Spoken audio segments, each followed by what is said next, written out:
use your hatred to reave their souls, I can make it possible. Become my soul reaver, my angel of death.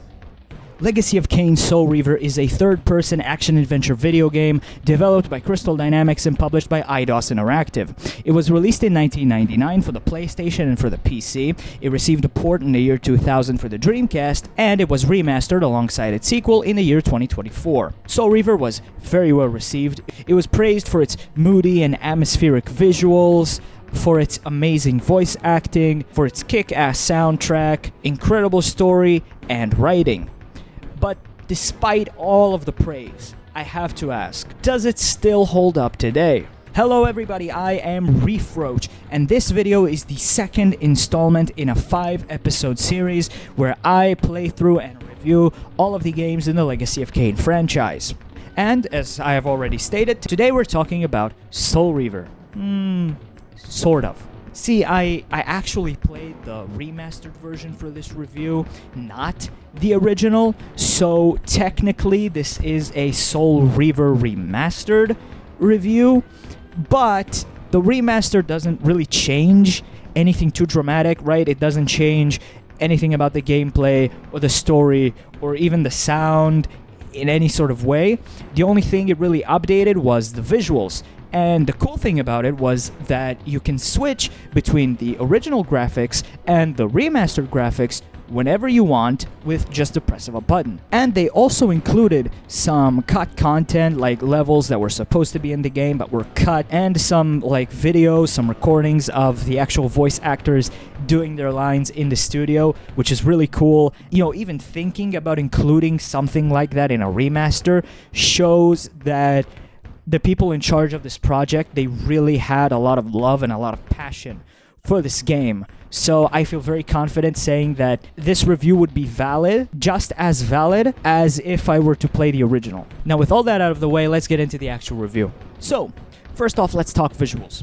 Now, the original models and textures, you know, in terms of quality, they don't differ too much from the other sort of PS1 games of the era. However, I really like the art style. I think it really fits, it really suits this sort of dark and kind of moody vibe that the game has going on. It looks really cool, both the original visuals and the remastered ones, which you might see me kind of flipping through every now and then because I like to sort of compare and contrast. Now, as for the remastered version, I want to say it looks phenomenal. And the reason why it looks phenomenal is because, unlike some other remasters, Halo 1, you know, they didn't really change or add anything, right? The vision stayed the same. All they really did was just remake the same textures and the same models, just in higher resolution and in more polygons, which is, you know, exactly what a remaster should do. This is, in my opinion, this is the gold standard for what a remaster of an old game should look like, because all it really does is it makes it run on modern software, you know, without any sort of modification or anything, and it updates the visuals while maintaining the same sort of style, the same vibe, the same art direction as the original, and that is just incredible. I love that shit. Plus, you know, the ability to kind of switch between them whenever you like is just really, you know, it's an underrated feature, right? Because if you like one version, right, if you prefer the older visuals, right? I think the modern visuals look fantastic, but say you prefer the original ones, you can just press the button and switch and keep it that way for the rest of the game, and it works fine, right? You can do that whenever you want. Even if you change your mind halfway through, press a button, back to modern visuals.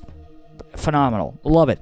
I also do, before I move on, I want to highlight some of the sort of character designs and the enemy designs in this game. I think they all look fantastic, you know, from Raziel to Kain to all of the various bosses, and even, like, you know, the regular enemies. I think they look fantastic. I love their designs a lot, especially those weird, creepy looking spider things in the Silent Cathedral level.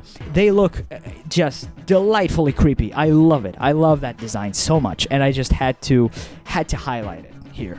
Now, in terms of sound design, the actual, you know, sound effects in the game, they're fine. They're not bad, right? I have nothing to complain about, but they're pretty standard, right? There's nothing that really stands out to me, but that's fine. There's nothing wrong with that. However, on the other hand, the music is incredible, right? The soundtrack for this game goes stupid hard, right? It's so good. It's fire. And it really suits this sort of dark, grungy kind of horror movie sort of look that they were going for with this world. This kind of dark, depressing vibe that they have going on, and the soundtrack suits it perfectly. It's dark, it's moody, it's epic, and it's dramatic. It's just so perfect. It's good, and you will be able to hear it in the background of this video, and I'm sure you'll agree. It's fantastic, truly. Now, the voice acting, right, just like in Blood Omen, is incredible. Genuinely, it really stands out, especially when you compare it to the other games of the era. You can tell that they really put a lot of emphasis, a lot of focus on the actual storytelling aspect of this game, and they really knocked it out of the park. I mean, genuinely, all of the performances are fantastic. Michael Bell's performance as Raziel is amazing. Simon Templeman returns as Kain, and just like in Blood Omen, he does an amazing job. Tony Jay also returns from Blood Omen, but as a different character now, and again, he's incredible. There's also Anna Gunn, also known as Skylar White from Breaking Bad. She also returns in this game as the spirit of Ariel, just like in Blood Omen. And honestly, I could name the whole cast here. Genuinely, they all did a phenomenal job, genuinely, and I can't praise it enough. But I won't, for the sake of time, because we still have a lot to discuss here, but genuinely, all of those guys did an incredible job. Now, in terms of gameplay, Soul Reaver, at its core, very much is a puzzle game. I mean, yeah, it has jumping mechanics, it has a simple but very satisfying combat system, but even those two systems are usually a part of the puzzle solving in this game. This game is very much a puzzle-first game, and the puzzles are fantastic. Even the combat, right? Even the combat is a puzzle, right? Because you can't just beat your enemies to death in this game because they're vampires.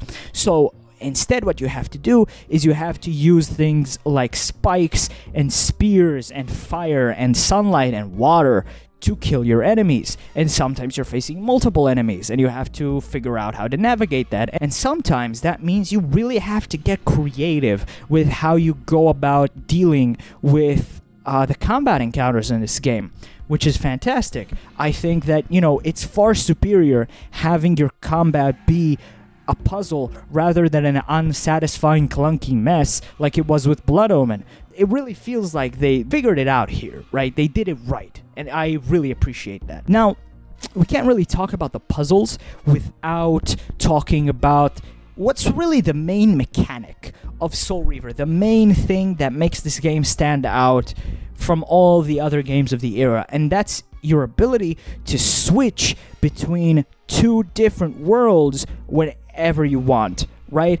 Because Raziel, your character, is sort of a wraith, right? He's he's not really a vampire anymore. He's something beyond that, right? He has the ability to travel between the world of the dead, right? The spirit world, and the world of the living, the physical world. And that's an actual game mechanic you can use in-game, and it's fantastic because you have the ability to just kind of switch from the physical world to the spirit world whenever you like, and if you're full health in the spirit world, you can use various portals that can be found all throughout each level to travel from the spirit world back to the physical one. This is used very heavily in the various sort of puzzles in this game because the spirit world is kind of like this warped, twisted reflection of the physical world. And what that means is that the visuals are different, but not just the visuals. The actual geometry of the level also changes in the spirit world, right? And what that means is you can, say for example, right, you're in a room, right? And you can see that you need to get from one side to the other. But in order to do that, you have to, do a little jumping puzzle. But the platforms are not the right height, or the distance between them is too far. So what you can do is you can change from the physical to the spiritual world, and then you will be able to see the platforms shift and change to the like appropriate height or distance for you to be able to jump from one side to the other. And on the other side, you would more than likely find a portal to the physical world, and you would be able to switch back. Right? It's phenomenal, and it's used really well, and also very like extensively. Right? In a lot of games, this kind of mechanic might only show up like once or twice, or maybe here and there, like once in a level. In this game, it shows up all the time, and I think that's fantastic. Right? It's really good because when you're walking in a level and you run into like a dead end in the physical world, if you switch to the spiritual, you might find that dead end opens up to be the path forward.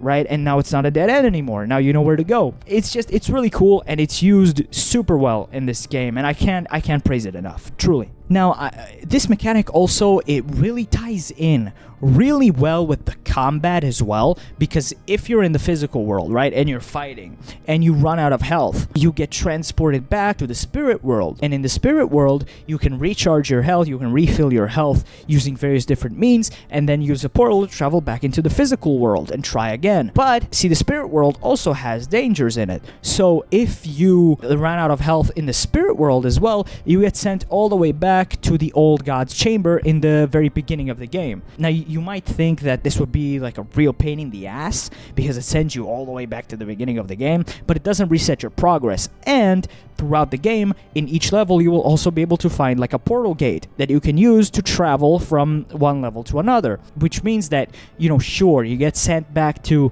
the beginning of the game, but you can just use a teleporter to get all the way back to the level that you just came back from and find your way back to where you were in a matter of like a few minutes. So it's really not that bad, and I think it's a really good way to handle like a death mechanic. I really like it. I fuck with it a lot. And overall, the game does a really good job of introducing new mechanics, letting you sort of practice with them in a few various different scenarios, and then kind of blending them in together with all the other different mechanics in various sort of very engaging ways. And I'm gonna be honest, the first 30 minutes of this game are genuinely just absolute cinema. Genuinely. It's fantastic, and I think truly an absolute masterclass on what good game design looks like. And I encourage you, if you're a game dev and you're watching this, go play Soul Reaver. You will learn so much about tutorialization and like how to make good mechanics and all that shit. It's really, really good. So the story of this game is, for the most part, simple but effective. You play as Raziel, right? Now, Raziel is one of Kain's sort of vampire lieutenants, and he gets betrayed by Kain and all of his other vampire brethren because he had the gall of being able to evolve wings before Kain does, right? And which is not okay. So he gets his actual wings sort of torn off, and he gets thrown into the abyss, where he spends like, I think 1,500 years, if I remember correctly. And then he gets brought back to life by this Lovecraftian-looking old god as a sort of vampire wraith hybrid thing, right? Who now, instead of feeding on blood, he feeds on souls, right? And now he's looking for revenge. And that's pretty much what happens for most of the game. You go into a new area, you look for one of your vampire brothers who betrayed you, you solve some puzzles, you do some combat, you find the person you're looking for, you have some truly incredible fucking dialogue, genuinely some of the best written dialogue in gaming, and then you have a boss fight that's really like, it's more of a fun little puzzle than an actual boss fight.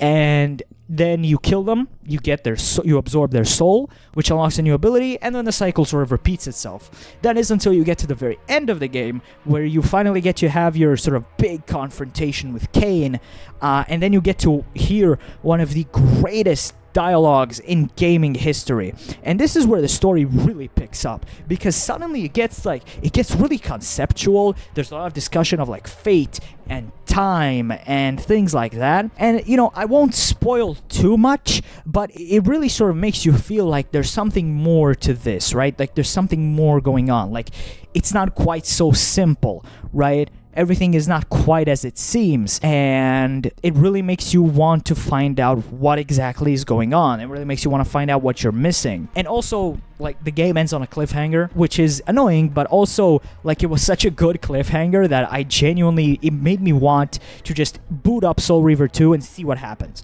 because it was so good. So, in conclusion, Legacy of Kain Soul Reaver is an incredible game, and I had a blast playing it. Does it still hold up today? Fuck yes, it does. No question about it. It's so good. And I think the only real criticism I have for this game is that the camera's a bit wonky, right? It's a bit janky, it's a bit of a pain in the ass sometimes, but honestly, like, other than that, the game is incredible. Truly, I could not praise this game enough, and I enjoyed every second of my, like, 8 or so hours with this game, and I would absolutely recommend it to anyone and everyone. Right? Play this fucking game. Play this game. It's so good. You will not regret it. Now, if I had to rate this game on a scale of 1 to 10, I would say that I would rate it a solid 9 block flipping puzzles out of 10. Thank you so much for watching this video. If you enjoyed it, leave a like, comment your thoughts down below, and subscribe if you don't want to miss out on more reviews. Tune in next time for Soul Reaver 2. See ya!